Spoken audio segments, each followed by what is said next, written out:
Voy a empezar por una cita de Confucio, que siempre viene muy a cuento. O sea, cada vez que alguien, en general, no recordando para próximas, no se os ocurra nada, lo mejor es citar a Confucio, porque está muy bien. Es el viejo maestro de la estabilidad y escribió, bueno, dio sus analectas, más que las escribió, pues las fijaron, para la única sociedad estatal que se mantuvo sin apenas variaciones durante un par de milenios.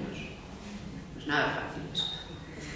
Es una de las analectas la que cito y dice: el que no conoce los ritos no puede ser un hombre de firme carácter.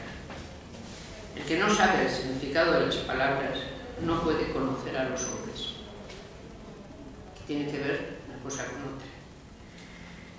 La idea es que los ritos, al igual que las palabras, son la forma del mundo, puesto que para las personas, para los seres humanos, el mundo es accesible a través de la red de significados que el lenguaje da. Obviamente, el viejo maestro de la estabilidad, Confucio, no se refería del todo a lo que hoy llamamos ritos. Realmente se refería exclusivamente a las ceremonias, que solo son una subclase dentro de los ritos. Sin embargo, yo creo que con sentido podemos decir que rito es más que ceremonia, es más que fiesta, es más que calendario. Esto es, que hay muchísimos procesos, sobremanera los procesos de empoderamiento, que son ritos, que se constituyen mediante ritos. Ahora bien, quien no conoce los ritos, quien no ha sido admitida o admitido a los ritos, no puede ser, como dice el viejo maestro, no tiene un mapa mínimo de en qué consiste ser un ser humano. Preguntémonos una cosa políticamente incorrecta en una democracia. ¿Cualquiera de ustedes, pregunto, es capaz de distinguir a ojo qué persona ha hecho estudios universitarios y quién no, después de escuchar un par de frases? ¿Y por qué? Porque yo, como docente universitaria y catedrática, les juro que con el material que tengo delante nunca sé muy bien qué se puede hacer. Y una mira para aquello y dice: anda ya, cada vez los mandan peor. Es que no es que uno diga, porque aprendan cosas especialmente raras, tampoco se produce una especie de transmutación metálica. Pero, y sin embargo, ¿por qué no reconocemos qué ha aprendido esa gente después de pasar 5 años aguantándonos? Porque fíjense que en las aulas universitarias se estudian cosas demasiado divergentes para decirles que han aprendido. ¿Y si después de todo la verdad de lo que se aprende estuviera solo en parte en los contenidos? Y se aprendiera también una cierta modulación de la presentación del yo, una cierta modulación en la presentación de la propia voluntad, una cierta manera de interrelación. Es decir, que en el fondo se aprendieran ritos. ¿Qué sucedería si gran parte del sistema de enseñanza, que está ciertamente pivotando sobre los contenidos, se nos examina de contenidos, tuviera que ver con las formas? Si en el fondo se aprendieran una larga cantidad de formas. Pues bien, vean que ahí el caso de las mujeres estaría haciendo un extraño quiasmo. Llamamos quiasmo a esa figura retórica que hace una especie, por eso se llama quiasmo de cruce. Las mujeres somos las responsables de la introducción de las buenas formas, y lo somos desde los tiempos del amor cortés. Si Occidente se volvió una cultura distinta fue porque, frente a otras culturas que no dejan comparecer a las mujeres en el espacio público, y de estas muchas han sido sumamente importantes, en el siglo XII, en el siglo XIII, y paralelo con el Ars Nova, y con una nueva manera, el dolce stile nuovo, que llamaron los primeros renacentistas italianos, permitió que las mujeres comparecieran en el espacio público, no todas, obviamente, en una nueva calidad que era la de dadoras de cortesía.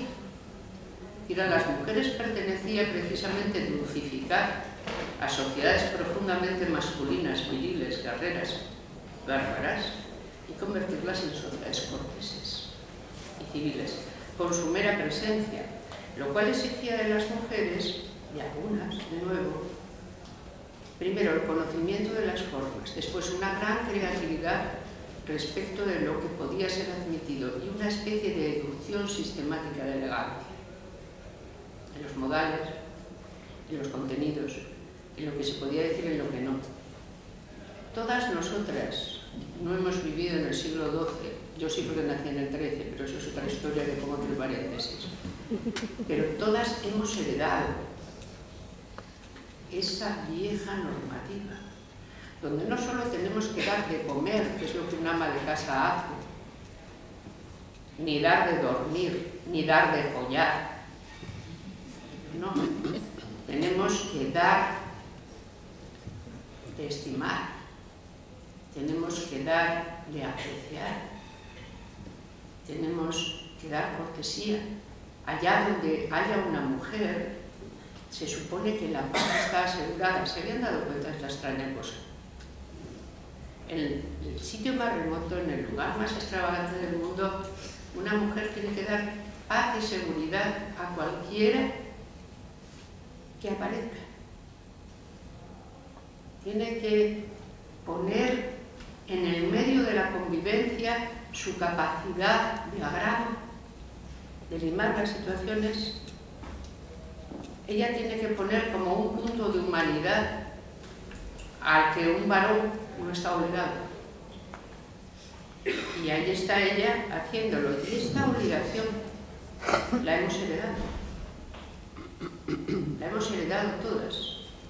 Sin embargo, ¿cuándo nos fue arrebatado esto para hacer que las formas no nos correspondieran?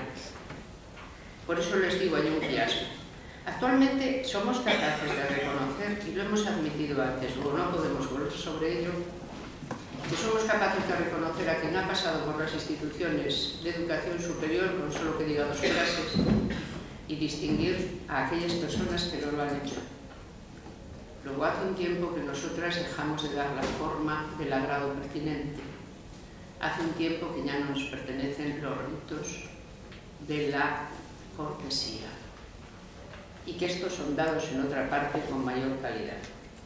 Este es el tiempo en que justamente la universidad se constituye como universidad burguesa capaz de dar mérito a quien sigue allí. La universidad antigua, vean, me voy a fijar en un compatriota mío, Semi, que le sonará a algunas. En la villa asturiana de Salas, que es una villa que queda montes arriba, como todo allí, es muy difícil que nada quede montes arriba. Entonces aquello también queda montes arriba. Y uno llega a la villa de Salas y en ella hay una hermosa iglesia. La iglesia es de corte medieval tardío, gótico raro, muy masiva. Es un poco, bueno, es de pueblo, vaya, no se hizo con lo que bien se podía.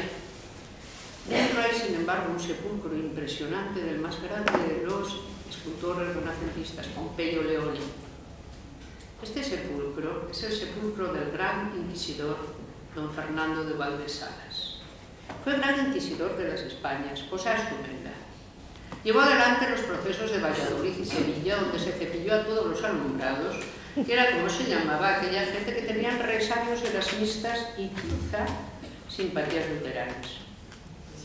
Además de eso, pues fue arzobispo de Sevilla, que como era el lugar donde estaba la casa de contratación, los tráficos americanos y demás, comprenderán que cuando uno era guardián de la ortodoxia, era un lugar donde se podía amasar una enorme fortuna. Y desde luego fue un auténtico mal dicho, es decir, que lo tenía todo. Nadie, probablemente nadie, dio nunca tanto miedo en su tiempo como don Fernando de Valdés era capaz de inspirar, porque era temible guardián de la ortodoxia y podía decidir quién vivía y quién no vivía. Un angelito. Pues bien, este ángel de bondad para llevar a cabo semejante visión, solo era bachiller en cánones. Esto es, tenía aproximadamente una formación hasta los 14 años. Se consideraba más que grande para lo que iba a necesitar. Formaciones ya de bachilleres en artes y cánones hasta los 16 años. La universidad antigua, a los 16 años ya soltaba a la gente, hasta ya sabía todo lo que tenía que saber. Es la otra, la que pone muchísimos más contenidos y cada vez más. Una escolar corriente de hoy que acaba su formación de grado medio a los 18 años, le da aproximadamente, no sé cuántas, quizá 22 vueltas y media a cualquiera de los grandes sabios renacentistas, en el sentido de sabios contrastados mediante títulos, no de genios, que esa es otra cosa. Se las da. Nuestra formación va en aumento. Sin embargo, la frontera está casi donde estaba, pasar o no, por la bendita institución donde el saber superior se traslada. Pues bien, ¿qué hacemos? Porque nosotras hemos de volver a legitimarnos en ese saber. Las mujeres fueron desposeídas de su capacidad para hacer cemento social justo en el momento en que la universidad burguesa alcanzó ese momento suyo. Las mujeres fueron mandadas después de la Revolución Francesa a vivir en el seno de lo doméstico y la cortesía común quedó convertida en ciudadanía, en civilidad varonil, donde las mujeres solo ponían el entretenimiento, pero no ponían el terreno de juego. Tuvimos, y muy duramente, que reconquistar lo que había sido nuestro, volviendo al saber, y el saber nos hizo antipáticas.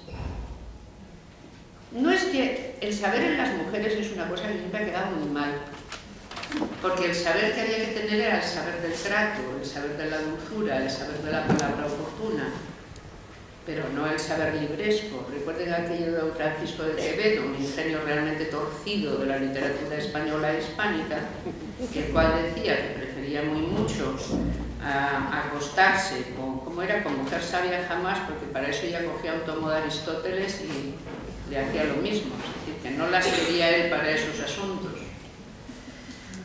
El saber no sienta bien, y sin embargo, y frente a esa opinión tan dura y propuesta, ¿cuántas mujeres pintadas, retratadas durante los siglos XV, XVI, con un libro en la mano? Ahora bien, un libro de rezos. En cuanto los libros se llenan de otras cosas, pongamos, de las especulaciones de Copérnico, de los principios de Newton, entonces el saber, los libros, empiezan a desaparecer de las manos de las mujeres.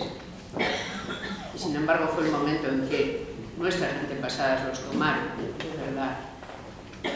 Porque lo que quiero decir es que, pese a que se nos haya vendido una narración contraria, somos comujeres, coautoras de buena parte del saber que es admitido como tal al momento presente.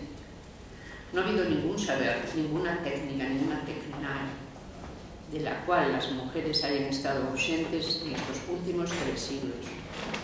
Y la venta del saber como un privilegio masculino o como una cosa que solo los varones pueden hacer es una venta interesada y no cierta. Allá donde busquemos, donde iluminemos, encontraremos antepasadas que, con prejuicios en contra, lograron realmente un gran dominio de sus respectivas disciplinas. Fueran estas la astronomía, la física, la matemática, las bellas artes, la literatura, las humanidades. Todas ellas están ahí. Y es un deber de justicia poner la luz sobre sus nombres, porque son sistemáticamente borradas. Y nos conviene porque siempre es que siempre se nos pone en primera línea. Voy a cambiar ahí a otra cosa. El saber, recordemos algo, el saber solo tiene interés en las democracias. El saber en un sistema que no es una democracia es un rito perfectamente consolidado y en este caso cerrado, que solo algunos dan y solo algunos reciben y que sirve exclusivamente para reproducir el esquema corriente del poder. Pero no hay ningún poder que con el saber no haya hecho alguna cosa. Ahora bien, imaginemos el saber, por ejemplo, que se reparte en Qom. Ustedes sin duda conocerán la ciudad de Qom. A medida además que Hispanoamérica estrecha relaciones con Irán, el conocimiento de Qom tiene que ser cada vez más probable. Qom es una ciudad interesantísima que queda en Irán, donde estudian los clérigos. Está llena de clérigos. Hay 80.000 clérigos estudiando clericías en la ciudad de Qom. Se aprenden el Corán de memoria. Es una cosa importantísima. Y luego los hadiths, también de memoria, que son sumamente importantes. Y luego los comentarios al Corán y los hadiths, que resulten especialmente ortodoxos. Y ya con esto, y una especie de veste muy bonita y transparente, que se pone sobre otra veste más clara, pueden llevar adelante una vida útil que les lleva a los más altos extremos de la política. Pues bien, ese saber puede estar así de osificado, así de fosilizado y no pasa nada. Nada cambia porque este saber sea tan limitado como nos puede parecer aprenderse estas cosas de memoria. Pero recuerden, no muy diferente era lo que se entendía por saber el siglo XI, en el siglo XII, en nuestra tradición europea. El saber siempre tiene esa extraña relación con el poder, es muy difícil desentrañar cada caso, pero está ahí presente. Y bien, osifica un rito o pide más señas para conferir lo mismo. Cuando el saber empezó a conferir ciudadanía, las mujeres fuimos expulsadas del saber. Nos ha costado más de un siglo ser admitidas en él. Hace un siglo empezó realmente la lucha por entrar a la universidad. Flecha, que anda por aquí, mi querida amiga, se lo sabe mejor que yo, y tuvo que empezar por la lucha por entrar en la escuela, la lucha por entrar en el bachillerato, la formación media, la lucha por llegar a la universidad. Esta no está concluida, pero sí sabemos una cosa: no hay. La tiranía viril, y la tiranía viril existe, y la conocemos bien porque nosotras, en un lado y otro del Atlántico, conocemos ese bonito fenómeno que se llama el machismo, que es una cosa que recordemos: el machismo mata, empobrece y atonta. Por este orden, además, mata, empobrece y atonta. Una de las maneras de levantar eso fue el saber, el apropiarse de un saber que se consideraba inapropiado en nosotras, el tener que cuidarlo y el tener que darlo con miedo. ¿Cuántas mujeres conocen que, dedicadas al saber, no les ha llevado el saber también a la obligación de soltería? Como si el saber fuera incompatible con ser mujer en el sentido pleno del término. Hemos sido autorizadas para el saber de una manera muy débil, muy frágil y bastante cruel, exigiendo a las mujeres sabias cosas muy duras como la soledad, o como formarse un carácter abigarrado y de hierro. Solo tenemos el saber además en trámite, ni siquiera nos lo han dado juntos, pero de lo que poco que sabemos, desde que eso tenemos, que sabemos que no hay machismo que aguante cuando todas las niñas hacen el bachiller elemental. Si todas las niñas de un país tienen una formación elemental y media, pasan dos cosas: la natalidad desciende, la democracia empieza a ser un sistema apreciado y las mujeres quieren tener una cosa que se llama vida. Por lo tanto, en cualquier agenda feminista está la educación de las niñas. Ahora bien, la educación de las niñas siempre tiene que ir junta con que las mujeres detenten el saber. Pues si las niñas están educadas, pero solo nos dejan estar educadas mientras somos niñas, y luego entonces nos vuelven a cargar con la ley del agrado y no nos permiten ser sabias, entonces no tenemos todo el registro de los ritos. Y por eso es tan importante decir que no solo queremos que las niñas vayan a la escuela, que queremos ir nosotras a los reductos del saber, porque nos pertenecen, porque hemos trabajado lo suficiente para ello, porque sabemos lo que hay que saber para ello, porque el movimiento feminista no es solo una especie de latigazo de la voluntad que quiere algo, porque sí, es una estructura de la autoconciencia de las mujeres como sujeto político, capaz de verse como aquello que, apoyándose en ciertos puntos solo, provoca cambios importantes en el mundo. Pero aunque no quisiéramos validarnos por lo que somos capaces de hacer, descontado ya lo que hemos hecho, que es mejorar el mundo bastante, y por supuesto, y de vez en cuando alguien debería de agradecérnoslo, aunque no nos validáramos por el futuro, que ya está bien también, de tener siempre que estar tirando del futuro para existir en el presente,